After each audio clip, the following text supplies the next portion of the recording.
ધોરણ 8 વિષય હિન્દી. આજે આપણે પાઠ 2ની ચર્ચા કરીશું. પાઠનું નામ છે કચ્છ કી સૈર. પાઠનો પ્રકાર છે યાત્રાવૃત્ત. પાઠના લેખકનું નામ છે શ્રી હરેશ ધોલકિયા.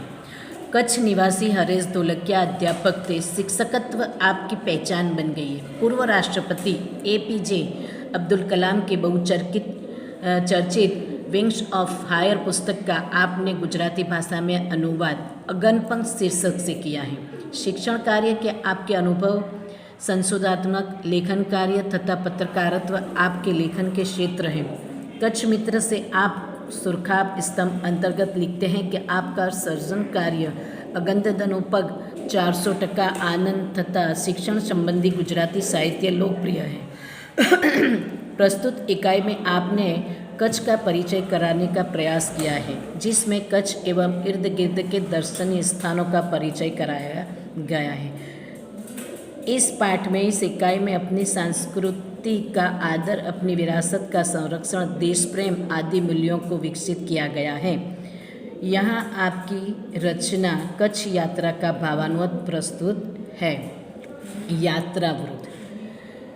विशाल भारत में अनेक दर्शनीय प्रांत है. यानी देश हमारा बहुत बड़ा है, विशाल है. इसमें अनेक दर्शनीय यानी देखने लायक राज्य हैं, प्रांत है, शहर हैं. सबका अपना महत्व एवं सौंदर्य है यानी सुंदरता है. गुजरात में उनमें एक अनूठा राज्य है जिसका नाम है, गुजरात का एक विशिष्ट जिला है कच्छ, जो गुजरात का अत्यंत रमणीय यानी सुंदर प्रदेश है. यात्रियों के लिए यानी मुसाफिरों के लिए कच्छ आकर्षण यानी खिंचाव का केंद्र है. इसका पौराणिक महत्व भी कम नहीं. अनेक दर्शनीय स्थानों के वैविध्य के कारण इसे म्यूजियम यानी संग्रहालय कह सकते हैं.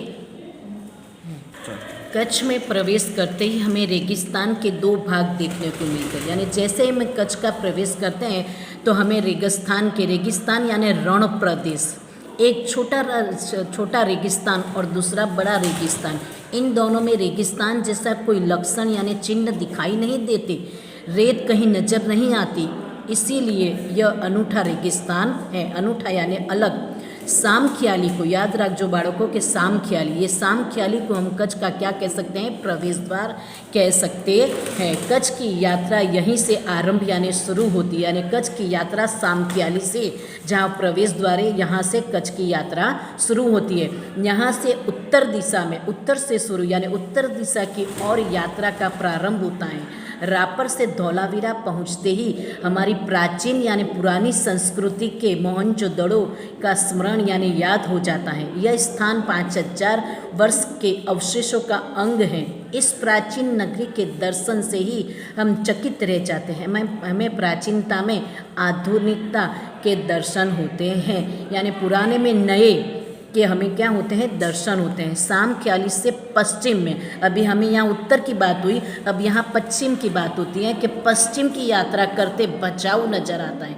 जो बड़ा गांव है, जैसे नगर, गांव जैसा नगर, वहाँ से गांधीधाम गांधीधाम औद्योगिक कारखानों का शहर है कि यहाँ सिंधी प्रजा पाकिस्तान से आकर स्थायी हुई है यानी बस गई. याद रखो बाળકો, आपसे आ प्रश्न कि सिंधी प्रजा कहाँ से आकर बस गई है, तो याद रखो पाकिस्तान से आकर स्थायी हुई है. गांधीधाम आदिपुर तथा गोपालपुरी उद्योगों के कारण विकसित हुए हैं. ये 3 शहर हैं, गांधीधाम, आदिपुर और गोपालपुरी.